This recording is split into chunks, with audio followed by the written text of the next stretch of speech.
I bought it with 156 on it, so it's getting there. Yeah, so how long ago did you buy this? And just how long ago did you buy it? We'll start with that, I guess. I got it, I want to say it was either in August or September. I think it was September. You put that many miles on it in like 7 months? Yeah. So this was bought as a completely normal linear? It was, yeah, this thing was about as bone stock as you could get it. I mean, it had the gray skirting on it, had the nice little aluminum 15-inch wheels.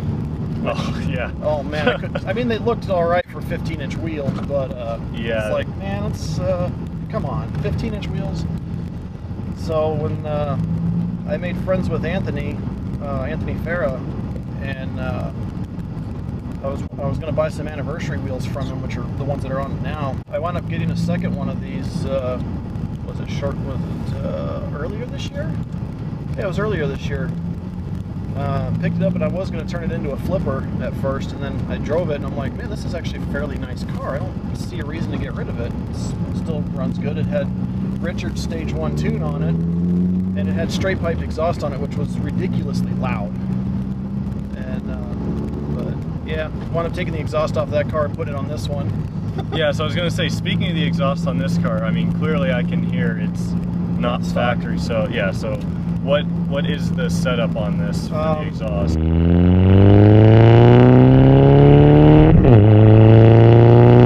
Right now, it's just a flex pipe back 3-inch setup. It doesn't have a muffler on it, it just has a 18-inch bodied resonator, so to speak. It's very similar to what I've got, yeah. Right. I mean, they label it as a muffler, but I'm using it as a resonator. So what else is done to this besides the exhaust, let's say? Because you bought this as a linear, so that's what's not stock on it. Let me put it that way. What is not factory from Saab that you have on here?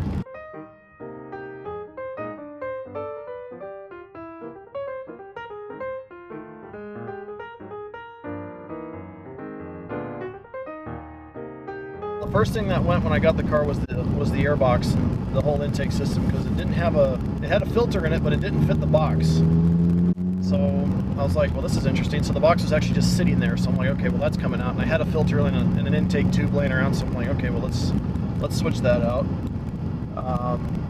Shortly after that, we did the wheels on it, and then I just kind of started tinkering from there. I wound up buying a 03 linear parts car from a guy down here that had the ICM2 in it. It had a 6-disc changer in it, so I pulled those out and stuck them in here. I'm trying to think of what else. I got the Anthony and I came across an 08 Aero. The steering wheel? 6-speed, so I took the steering wheel out of it because I love those steering wheels. Yeah, much better than the arc and linear ones. Yeah, for sure. I'm not a fan of the linear steering wheel at all. It's just so plain and boring, and it's like, well, this isn't fun at all. So, but as far as the interior went, I didn't really spend too much time on the interior. I mean, I've got the silver trim panels that I've put in here and there. I just pulled out the factory parts, sanded them down, and just painted them and cleared them. Tried to dress it up just a little bit. I think the part that I like the most out of all this is that it still has the cloth seats. And that's the funny thing is, when Anthony first saw this car, he said, dude, I've never seen one of these with cloth seats. He said, you have to keep these in there. And I said, they're not going anywhere. I'm like, this is like one of the coolest things I've ever seen. I've never seen a Saab with cloth interior. Yeah. It's surprisingly comfortable for what they are. You know, even on long distance trips, it's not bad. They're still fairly supportive. And they're nice and cool is my favorite thing. Yeah, I was gonna say I mean, I honestly in a lot of ways like the cloth better because you don't get, I mean, they don't wear over time. Like if these were leather, they'd probably start to be stiffening up and, you know, tear, but these, it's just... They're very durable. Yeah, you have the exhaust, the intake, and then you have the tune. Is there anything else performance-wise? I have the Big T turbo and the green top injectors in it. Right, so those are how the Aero and the Arc pretty much. So as far as visual appearance goes, it's got a full, well, almost a full Vector body kit on it. The side skirts, the rear bumper lip. The front lip was off the car when I found it in the junkyard, so I couldn't get that. I've been toying with the idea of taking an Aero bumper lip and morphing it with a linear one because I live on a dirt road, and people love to destroy the aero lip, and you can't keep them intact. Yeah, they are very hard to not scrape. So, yes, it is. And so what I was going to do is I had somebody send me the sides of the front aero lip, just the first 15 inches of it, and then I was going to graft it into a linear lip and just have the, the full look of it, but I still have the clearance up in the front so I wouldn't hit anything if I came up to like a curb or if I came up to a bunch of rocks, but that's still a project in the process. And then your tune is a Stage 3. It's kind of a custom tune, I guess you would say. It's the same tune that I have for my 9.3. Yes. It's, what's it rated at exactly, just as a reminder? If I remember correctly from what he was saying, it's a 262 horse and about 280, 279 foot-pounds of torque.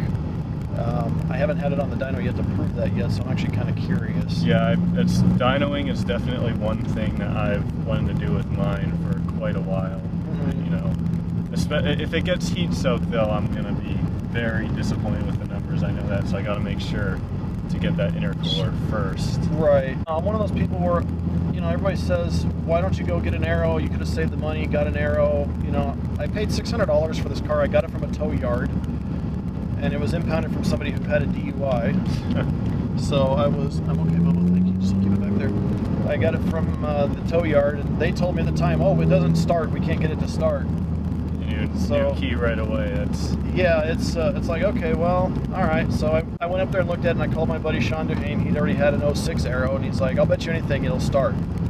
So we put a jumper pack on it, and he jumps in, puts the key in, it starts right up, fires off, no problems. And I told the lady, I said, hey, you told me 600, it wasn't running. Does that still stick? She said, that's what I told you. We got to stand by it. I'm like, all right. So I came by 3 days later. I gave her $600, and I drove it home in limp mode.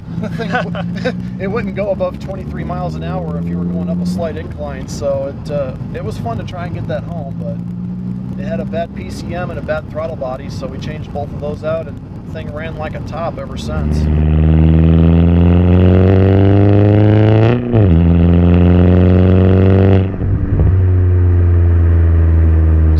Had to do a whole lot of repairs to it outside of that initial kind of wave of maintenance and everything. It's been pretty good for you outside of that? Yeah, no, definitely.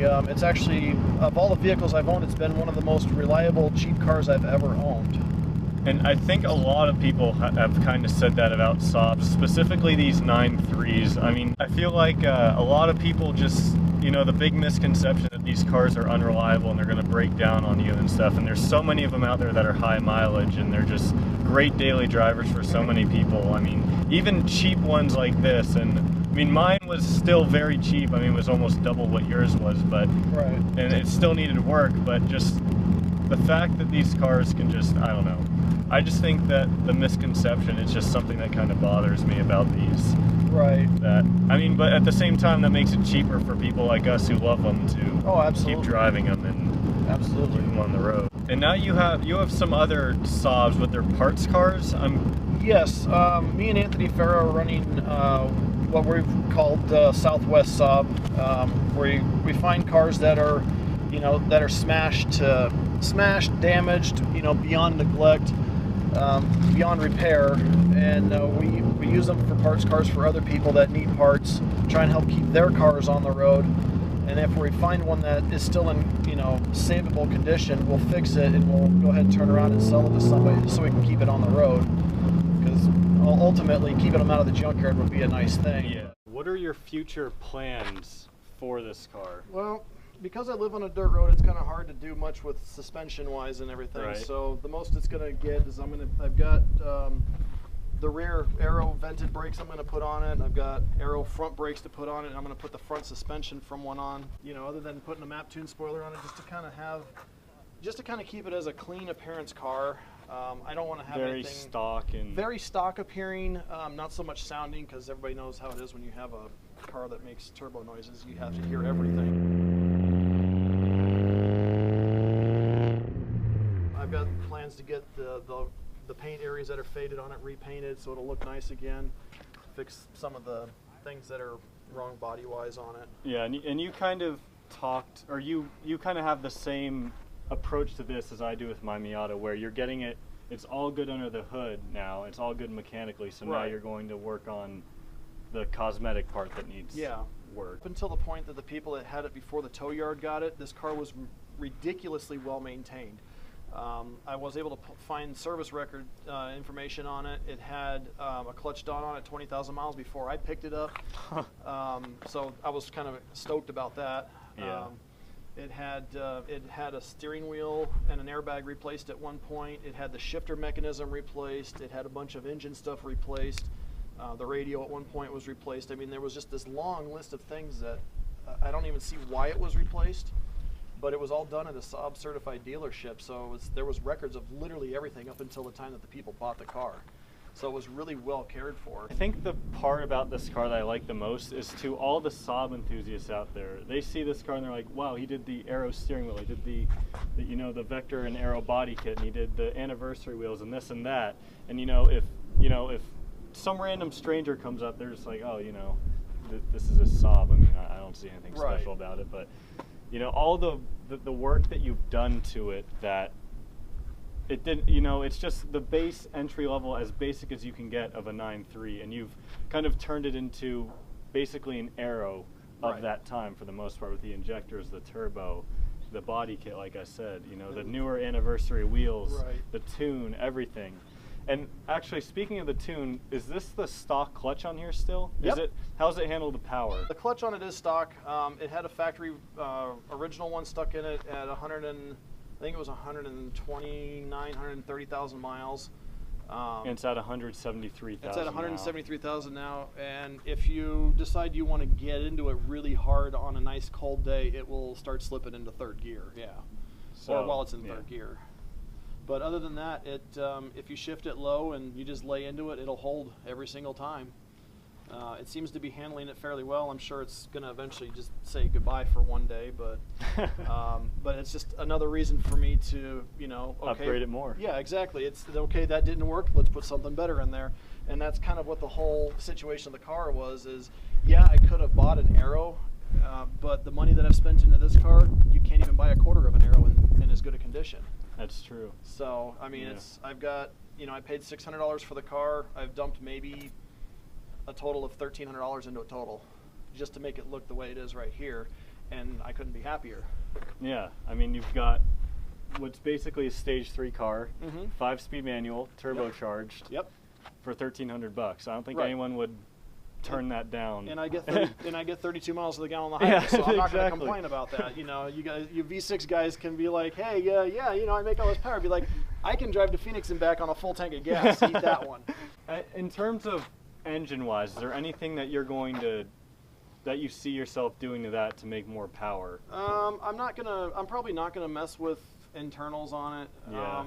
I don't think a lot of people really do that with these motors. No, I mean, it does really well for what it is in stock form. I mean, General Motors has so many different variations of this engine. I mean, it's made to handle power. Yeah, exactly. The Cobalt SS, they make, what, 260 horse out of the box. Mine's making 2 horsepower over that with a tune. Right. So I don't think it's going to hurt the engine. Now, if I start going crazy with like stage, 5 or 6 tune, then yeah, I'm going to have an issue. But I want to keep it reliable and still fun. And that's another point of it. It's kind of finding that balance of power, reliability, fun, and workability, and gas mileage. Yeah, and able to work on it. I mean, I did the turbo upgrade on this thing and the injector upgrade in a half of a day. So I mean, it was super easy to do. Pretty much a bolt-on, or? Yeah, no, it bolted right on. The only thing I had to do is I did have to change the lines on it because the coolant and the oil lines are different. But other than that, I mean, it bolts right onto the manifold. It bolts to the downpipe. It definitely completely changed my opinion on how these cars operate and act. If you take care of them, they're probably one of the best cars you'll ever own. Exactly. That's what I always tell everyone who's like, should I buy a Saab? I'm like, well, if it's been taken care of and you take care of it, it's going to be good to you 9 times out of 10. Yeah, if it's been completely abused and it's been completely ruined, it's good for body panels and maybe engine parts, and that's about it. Don't fault the car for it not being it has had an oil change in 4 years. Well, that's not the car's fault that it's not running well. Well, I think that's going to wrap it up for this video. Thank you so much to Jeff for bringing out this car. I mean, if you buy another Saab in the future and you want to bring it down, or whenever you happen to be in the valley, I'd love to do another video with whatever you've got. So that being said, guys, that's going to wrap up this video. If you did enjoy it, give it a big thumbs up, and I'll see y'all next time.